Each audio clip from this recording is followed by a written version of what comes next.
The geological timescale spans over 4 billion years. Life first emerged 3.7 billion years ago. Modern humans only appeared 300,000 years ago. A great many wonderful and beautiful creatures have lived on this planet we call home. Howdy, and welcome back to Tom's Dino Show and Tractor Supply Co. Today, we're traveling back to 129 million years ago to prehistoric Argentina to meet a wonderful dinosaur called Amargasaurus. Amargasaurus is our first South American dinosaur of the Cretaceous period, and won't be the last. South America was home to some of the largest sauropods ever discovered. However, Amargasaurus is a relatively small sauropod, only reaching about 30 to 40 feet long. What makes Amargasaurus special is one very unique feature: these massive spikes that ran all the way from the base of the skull to the end of the neck.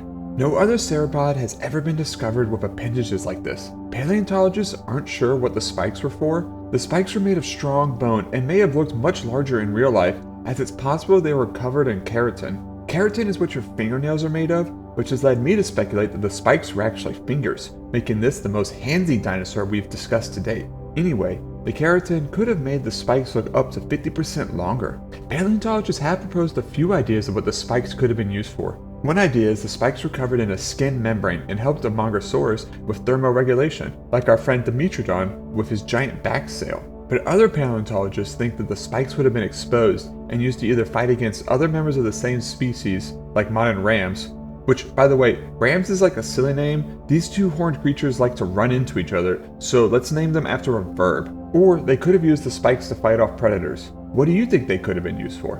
Amargasaurus is known from a single, nearly complete skeleton.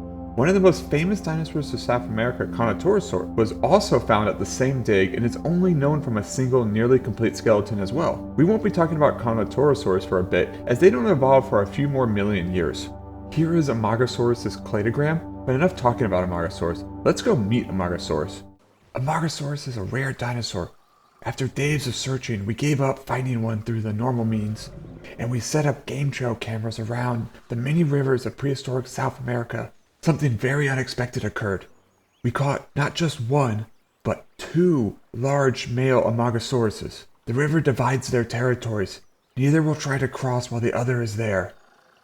This behavior is much like the interactions with my neighbor Dave. Dave has a beautiful pomegranate tree in his backyard. Dave watches me every day. He knows the same thing I do. If he drops his guard for just a second, I'm gonna steal a pomegranate out of his backyard. But Dave doesn't know my secret. I can also get pomegranates from the grocery store. Amazing that these fellows weigh so much that they shake our camera. Look at the spikes on them. Definitely not something that I would want to tangle with. These fellows will march along the riverbank, keeping an eye on a rival until the other one finally turns back into the forest. These kind of displays can be seen in modern animals. Little is known of these beautiful creatures, as paleontologists have only found one skeleton, but I have a strong feeling that paleontologists will find a lot more remains of these fellows in the future, but only time will tell what we can learn more of Amargasaurus. So let's just watch these beautiful giants go about their day. Now that we're back safe and sound, let's talk about the second dinosaur we're going to visit today. We'll be traveling back to 125 million years ago to prehistoric Spain to meet a wonderful dinosaur called Concavenator. Concavenator, much like Amargasaurus, is known from a single, nearly complete skeleton found in a predominantly Spanish-speaking country. Fascinating stuff. Now, there is something very interesting about Concavenator. Can you guess it? If you guessed the quills on Concavenator's arms, you'd be correct. They're highly controversial and the primary focus of literature surrounding the dinosaur. Let me show you something. The areas circled in red discuss Concavenator's unique back hump, and all of this talks about the arm quills, so we aren't going to talk about the giant hump on its back. So let me summarize what's being said about the quills. Concavenator's arm might or might not have had quills on its arms. Now you're caught up. The quills might have existed because paleontologists have found evidence of attachment points for quills on the arm bones. However, the markings are different than typical attachment points, and none of the Concavenator's relatives have quills, so a lot of paleontologists don't agree. The markings might have just been muscle attachment points. Now, remember back when I said we're not going to talk about the giant hump on its back? Well, I committed something called an integrity violation. Paleontologists don't understand the humped back. A few ideas have been proposed. Can you guess what the proposed ideas are? Well, if you guess thermoregulation or mating display, you would be correct. I'll give you a little secret about paleontologists. Thermoregulation and mating displays are the "I don't know what this animal used this for and I have been asked to publish a paper or I'll lose funding from the university." Joking aside, there really isn't a good idea of why they had the hump. Basically, no modern or known prehistoric animals had similar humps, and none of Concavenator's relatives had humps either, which really leaves paleontologists at a loss. Perhaps once more fossils have been discovered, paleontologists will be able to tell us more about them. Here's Concavenator's cladogram, but enough talking about Concavenator, let's go meet them. Before me is an adult Concavenator. In order for me to get this close to Concavenator, I snuck up on him while he took a little nap. I have to be extra cautious to make sure Concavenator doesn't see me. I'm not really equipped to handle such a large predator. And today, of all days, I forgot to bring a slow-running intern to save myself with. That's right, Concavenator. You better walk away. Anyway, Concavenator has a beautiful scale pattern. Right now he's digging for crabs. Concavenator is believed to have lived in a large swampy area. There would have been plenty of small animals for them to munch on.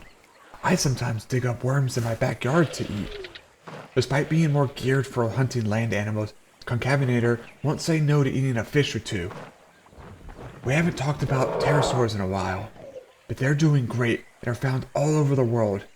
We don't know much about the pterosaurs Concavenator lived besides. They undoubtedly lived besides many of them. Now this is a big find for Concavenator. This is the remains of a Pelecanimymus. It's a much smaller theropod than Concavenator. This fellow passed away only a short time ago, but already its feathers have been stripped away. Scavenging dead animals may not look appealing to a modern human, but to many animals, this can be the difference between getting a meal and becoming a meal. Swamps have the most abundance of life of any ecosystem. That doesn't mean they're getting an easy meal, making this a really good meal for Concavenator. My dog has attempted to do the same thing Concavenator is doing right now. I guess dogs and extinct reptiles might be more closely related than we could have possibly imagined. The next and last dinosaur we're visiting also lived 125 million years ago. We'll be visiting prehistoric China to meet a wonderful dinosaur called Yutyrannus. Unlike our other dinosaurs, Yutyrannus isn't from a predominantly Spanish-speaking country. But maybe there is a predominantly Spanish-speaking part of China that nobody's ever heard of. Yutyrannus is a special dinosaur for two reasons. Yutyrannus is our first Tyrannosaurid dinosaur, and Yutyrannus is the largest feathered dinosaur ever discovered. Unfortunately, paleontologists only think Yutyrannus came from China as the dinosaur was first displayed at auction. The dealer claimed the three skeletons came from the Liaoning province of China, but no other remains have been discovered there yet. Despite being related to the one and only T-Rex, Yutyrannus wasn't as large as some later theropods. I like to think that the guy is clearly leaning away from the three Yutyrannuses. Like, I know I'm just a colored outline of a person to help people visualize the size of Yutyrannus, but I kinda don't like being so close to a 1-ton meat eater. Or the blue Yutyrannus breath smells really bad. The fossil dealer claimed all three skeletons were discovered together, which gives us some evidence that Yutyrannus might have been a pack hunter, or at least stayed in family units while raising young. Before we move on, I just have to say, look at those beautiful theropod hip bones. Here is Yutyrannus' cladogram, and bingo, T-Rex DNA. But enough talking about Yutyrannus, let's go meet Yutyrannus. Before me is an adult Yutyrannus. It's easy to notice how different this theropod looks compared to so many other dinosaurs we have discussed. The tail feathers make Yutyrannus look almost like a big, old, two-legged meat-eating squirrel. Good thing he turned around. I don't think my hiding spot would have kept me safe if he had gotten any closer. The feathers make such a beautiful pattern on Yutyrannus. Whoa, was that second Yutyrannus always there?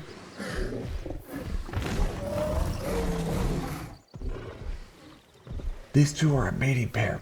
It's currently thought Yutyrannus might have lived in packs, or at least family units. These two are preparing to make a nest for their eggs. When I went to reposition the camera, they spotted me. I was able to get into this bush, and I'm hoping they won't see me. But they can definitely smell me.